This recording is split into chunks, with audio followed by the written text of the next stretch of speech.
Hey all, welcome back to the Shreve Crump and Low YouTube channel. I'm Jack Tyler. And I'm Ty. Welcome back. And today we want to do something a little bit different. Happy New Year, first off, to everyone out there. And in the spirit of that, we want to talk about the watches that we really hope to see come out this year from our favorite brands. But before we get into that, first off, let's talk about what's on the wrist today. What are you wearing today, Ty?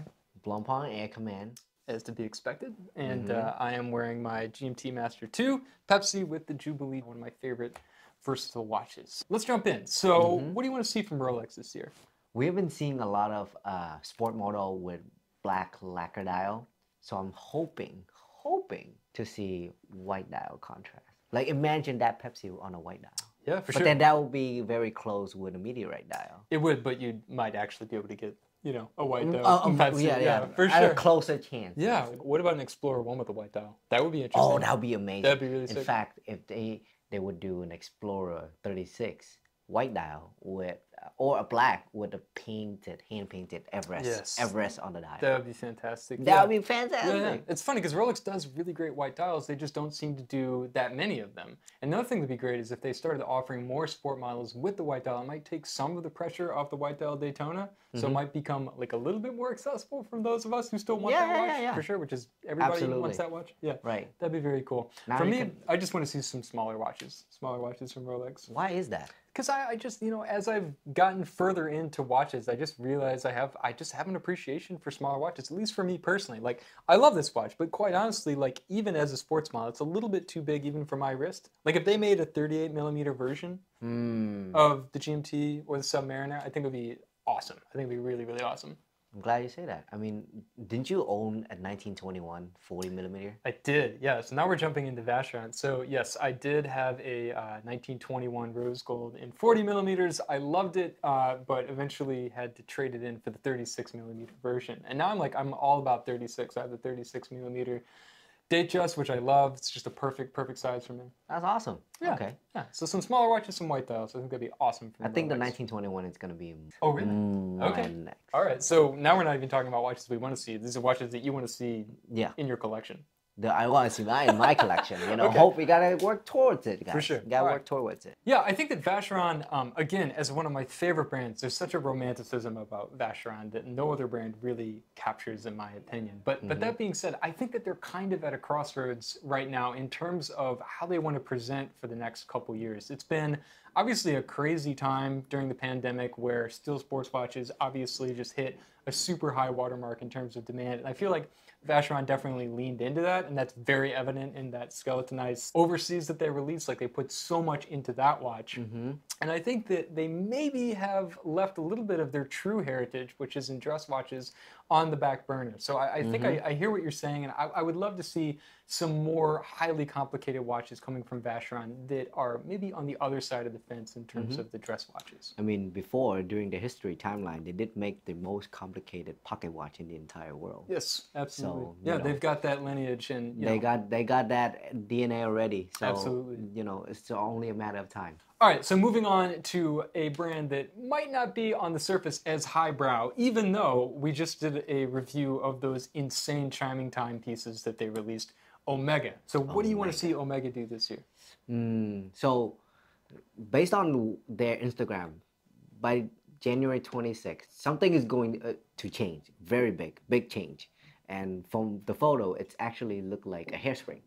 So in my humble opinion, do not quote me on this, guys, but a humble opinion, might actually increase their vibration per hour from 28,800 all the way to 36,000 vibration per hour, running at 5 hertz.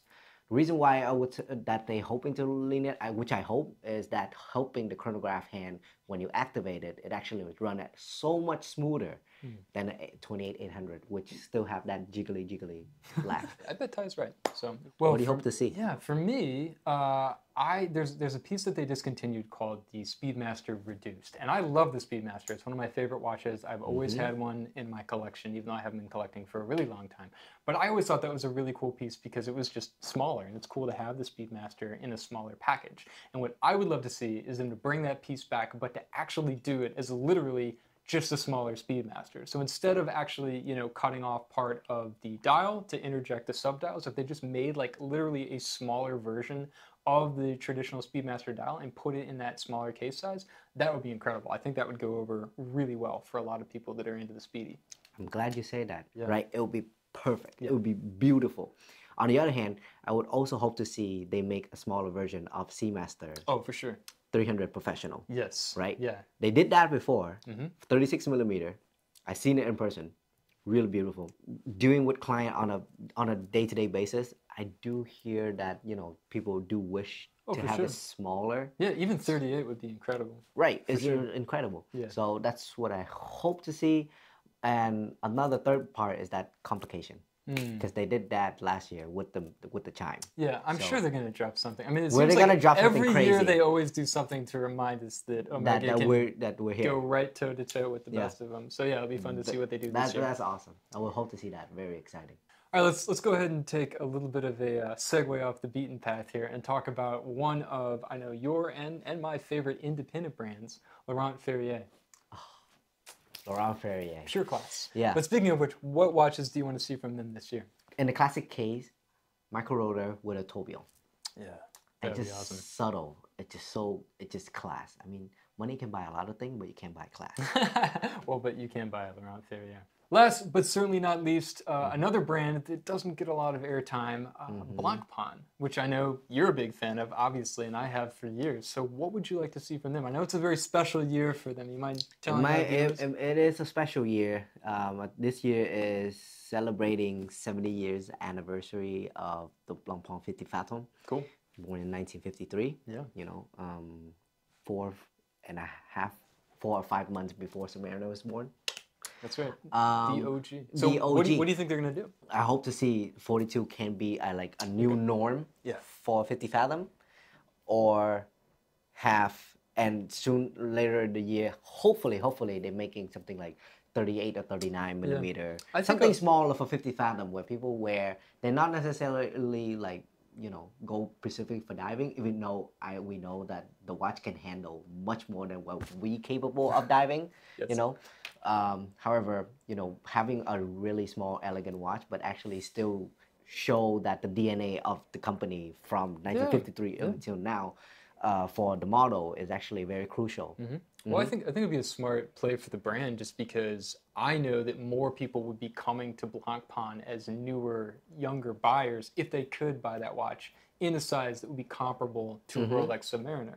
I know that if I had been able to get a 50 Fathoms and, you know, like 42 millimeters or smaller, I probably wouldn't be pining after the Rolex. Because to me, in many ways, that's even higher. Yeah, the 50 Fathoms is kind of, it's kind of a cooler watch, you know? I mean, I hate to say that. The movement finishing level is incredible. Oh, definitely, yeah. It's you incredible. Can't even touch that compared to I mean, but the then Crown. at the same time, every other brand is using ceramic bezel. I mean, come on, guys. You know, we have sapphire bezel. Yeah, come on. Pretty hip. All right. So I know that we've given you our opinions, but we want to know what you want to see in 2023. So please leave us a comment below on the watches that you hope come out this year. Thanks again so much for watching. And if you haven't already, please hit the subscribe button. It helps continue to push us to create new content for you guys. So once again, I'm Jack. Ty. And we'll catch you on the next one.